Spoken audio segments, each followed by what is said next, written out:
வணக்கம் சோதர நண்பர்களே. 2025 ஆவணி மாத கிரக அமைப்பின்படி சிம்ம ராசிக்கான பலன்கள். இந்த ஆவணி மாதத்தில் சூரியனானது சிம்ம ராசியில் ஆட்சி நிலை பெற்று கேதுவோடு சேர்ந்து சஞ்சாரம் செஞ்சுட்டு வரும். மாதத்தின் பிற்பகுதியில் புதன் மற்றும் சுக்கிரனுடைய சேர்க்கையும் இருக்கும். ஸோ நார்மலாக பார்த்தீங்கன்னா இந்த மாதம் கிரகண அமைப்புகள் இருக்குது. பட் நம்ம ஊரில் இது பெருசாக தெரியாது, ஒரு பார்ஷியலாக தான் வேலை செய்யும். பட் நார்மலாகவே இந்த கிரகண அமைப்புகள் இருக்கக்கூடிய அந்த காலகட்டம் என்பது ஜென்ரலாகவே எல்லா விஷயங்களும் கொஞ்சம் மந்தமாகத்தான் இருக்கும். குறிப்பாக இந்த மாதம் அரசியல் மற்றும் அரசாங்கம் சார்ந்த விஷயங்கள், நிதிநிலை சார்ந்த விஷயங்கள், என்டர்டெயின்மெண்ட், மீடியா போன்ற விஷயங்கள்லாம் பார்த்தீங்கன்னா இந்த காலகட்டங்களில் அதிக பேசுபொருளாக இருக்கும். பட் அதெல்லாமே ஒரு நெகட்டிவான ஷேரில் பேசுபொருளாக இருக்கும். அதாவது பொதுவான வகையில் மக்கள் விரும்பத்தகாத வகையில் இந்த விஷயங்கள்லாம் கொஞ்சம் சங்கடத்தோடு பேசுபொருளாக இருக்கும். ஸோ இந்த மாதிரியான ஃபீல்டில் இருக்கக்கூடியவங்கெல்லாம் இந்த மாதம் கொஞ்சம் கவனமாக இருங்க. அதே போல் இந்த முறை பார்த்திங்கன்னா புதன் சுக்கிரனுடைய சேர்க்கை இருக்கிறதுனால பெண்கள் கொஞ்சம் கவனமாக இருங்க. குறிப்பாக இளம் பெண்கள். அதாவது இந்த மாதிரியான கிரகண அமைப்புகள் வரும்பொழுது பெரும்பாலும் இந்த உயிரினங்களுக்கு செக்ஸுவல் ப்ரெஷர் அதிகமாகும். இந்த மாதிரியான விஷயங்களில் கொஞ்சம் சைக்கோத்தனமாக நடந்துப்பாங்க. இதெல்லாம் ஆணுக்கும் பொருந்தும், பெண்ணுக்கும் பொருந்தும்.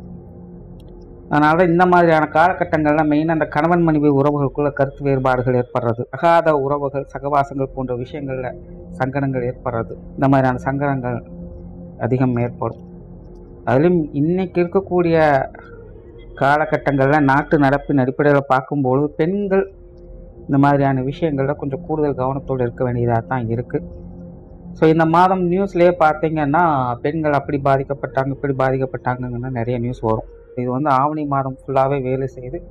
ஸோ கொஞ்சம் கவனமாக இருங்க. அண்ட் சிம்மராசியை பொறுத்த வரைக்கும் சிம்ம ராசிக்குள்ள தான் இந்த அமைப்புகள்லாம் செயல்பட்டு இருக்கு. தவிர ராசிநாதனே கேதுவோடு சேர்ந்து சஞ்சாரம் செய்து வர்றாங்க. இந்த மாதிரியான நிலைமைகள் இருக்கும்போது சிம்ம ராசிக்காரங்களுக்கு இந்த மாதம் முற்றிலுமே ஒரு கலவையான மாதமாகத்தான் இருக்கும். குறிப்பாக மனநிலையில் நிறைய தடுமாற்றங்கள் இருக்கும். எது சரி எது தவறு அப்படிங்கிறது புரியாது. எல்லாத்துலேயுமே அறிவுபூர்வமான சிந்தனைகள் இருக்கும். யோசித்து பார்த்தா எல்லாமே கரெக்டாக இருக்கிற மாதிரி தான் தெரியும். ஆனால் அதை செயல்படுத்தணும்னு முற்படும்போது பல தடைகள், மனசுக்குள்ளே பலவித குழப்பங்கள், பயம், பதட்டம் போன்ற விஷயங்கள்லாம் அடிக்கடி போயிட்டே இருக்கும். அதனால் எதையும் எடுத்தோம் கொடுத்தோன்னு முடிக்க முடியாது. எல்லாத்துலேயுமே ரொம்பவுமே பொறுமை, நிதானம் அப்படிங்கிறது இருக்கும். குறிப்பாக சிம்மராசிக்காரங்க காரிய ரீதியான விஷயங்கள் வரும்போது ஒரு விதமான தடுமாற்றங்கள் அப்படிங்கிறது நிச்சயமாக இருக்கும். உங்களுடைய பொறுமை, நிதானம் மற்றும் கௌரவத்தை சோதிக்கக்கூடிய சில விஷயங்கள் நடக்கலாம். ஸோ இந்த மாதிரியான விஷயங்கள்லாம் கொஞ்சம் சூழ்நிலையை பார்த்து அனுசரித்து போய்க்குங்க. பெரும்பாலும் சிம்மராசிக்காரங்க இந்த மாதிரி கொஞ்சம் தனிமை விரும்பிகளாக இருப்பாங்க. பொழுதுபோக்கு விஷயங்கள், ஆடம்பர விஷயங்கள் ஈடுபாடுகள் அதிகரிக்கும். சில ஆன்மீக சிந்தனைகள் மேலோங்கும். அது சார்ந்த விஷயங்கள், காரியங்களும் ஈடுபட்டு வருவாங்க. பெரும்பாலும் தனிமையாக இருக்கணும் அப்படிங்கிற எண்ணம் மேலோங்கும். தனியாக உட்காந்து ஏதோ ஒரு விஷயங்களை பற்றி ரொம்பவுமே டீப்பாக திங்க் பண்ணிகிட்டே இருப்பாங்க. காரியத்திறனை காட்டிலும் சிந்தனை ஆற்றல் அதிகரிக்கக்கூடிய காலகட்டம் இது. அதே போல் உடலம் சார்ந்த விஷயங்களை கொஞ்சம் கவனம் எடுத்துக்கங்க. ராசிக்குள்ளேயே கேதுவும் சூரியனும் சேர்ந்து இருக்கிறதுனால மன சஞ்சலங்கள், உடல்நல ரீதியாக சின்ன சின்ன அசௌகரியங்கள் போன்ற விஷயங்கள்லாம் ஒவ்வொரு போகலாம். இந்த மாதிரியான விஷயங்களை கொஞ்சம் கவனம் எடுத்துக்கங்க. ஏற்கனவே ட்ரீட்மெண்ட்டில் இருக்கக்கூடியவங்க, மெடிசன்ஸ் எடுத்துகிட்டு இருக்கக்கூடியவங்களாம் இந்த மாதம் கூடுதல் கவனம் தேவை.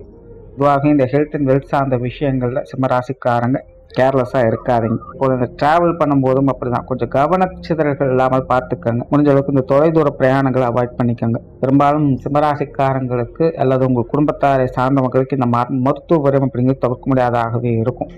பொருளாதாரம் சார்ந்த விஷயங்கள் அளவான நிலைகளில் வேலை செய்யும். ஏற்கனவே அஷ்டமச்சனை போயிட்டு இருக்கு. அதுவும் சனி வக்கர நிலைகளில் செயல்பட்டு இருக்காங்க. ஸோ சிம்மராசியை பொறுத்த வரைக்கும் வரவுகள் இருந்தாலும் வரவுகளுக்கு அதிகமாகவே செலவுகள் இருந்து கொண்டு தான் இருக்கும். இந்த மாதம் அமைப்பு பிரேஸ்தானத்தில் சுக்கிரன் புதனும் அமர்ந்து இருக்கிறதுனால சுப விரயங்கள் கொஞ்சம் கூடுதலாக இருக்கும். போல வீண் விரயங்கள் இல்லாமல் தனக்கு அத்தியாவசியமான விஷயங்களுக்கு செலவு செய்ய வேண்டிய சூழ்நிலைகள் வரலாம். இதனால் சிம்மராசிக்காரங்க இந்த செலவுகள் சார்ந்த விஷயங்களை கொஞ்சம் கவனம் எடுத்துக்கங்க. இதே போல விருந்து விழாக்கள் போன்ற விஷயங்களை பங்களிப்பு இருக்கும்.